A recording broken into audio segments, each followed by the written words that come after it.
Lewisville coach, Will Mitchell. Coach, the Lions coming off a rough year, 0-10 last season.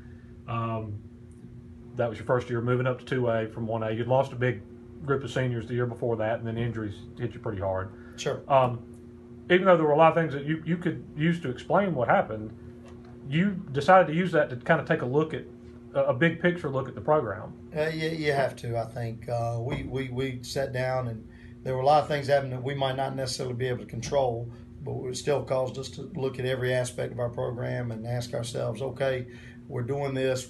Is this the best way we can be doing it? We knew we were working hard. Is there a smarter way we can be working to do things?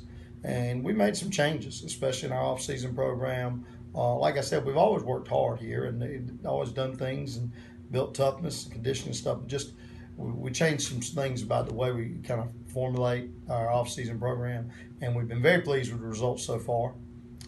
Really feel like we've brought up the overall athleticism and strength of our team so far, and now we just got to put it on the field. Offensively over the summer, Dimetric Harden put on essentially a one-man show in team camps and 7-on-7. Obviously, Crispin did a good job getting him the ball, but when did he go from being a really good athlete, which he's always been, to an absolutely unstoppable offensive playmaker? I don't know if he's unstoppable, but he's definitely stepped up his level of play. Coming last January, during basketball, while it was still going on, he was an all-state basketball player.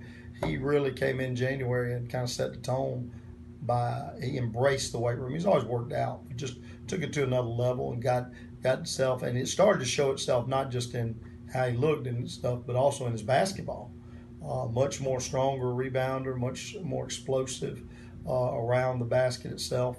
And then on football, that just naturally translated. He's done as good a job of transforming himself in the weight room to take that next step from a guy who just has potential to a guy who is a high-level athlete right now. Of course, not a one-man show there on offense. Christian Yoder looked good over the summer and through some of your early scrimmages. You got Nick Hastings and Jadon Scott, Sure. Some other excellent receivers. Offensive line, it's about as big as you guys have been there in a while, isn't it? Yeah, in terms of top to bottom size, we've always had one or two that were good size. We've had to play some smaller guys, but we've got the recent crowd to come through. Our depth is about what it has been. We're working with a roster in the high 20s maybe, and but there's been years where we only had a few linemen and the whole team was skilled. We seem to be a little more balanced this year, and we have some good size, and those are some guys who really bought into the weight room as well. Isaac Falkenberry, Austin Adams, Taylor Smith, Riley Alexander. These guys are setting the tone up front. And like I said, now we just got to translate it to the field on Friday night.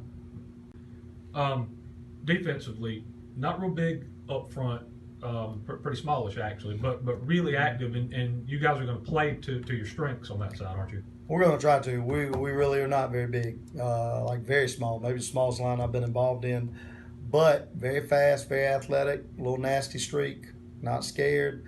What we can't do, as coaches, as a staff, we have to put them in a position to be successful.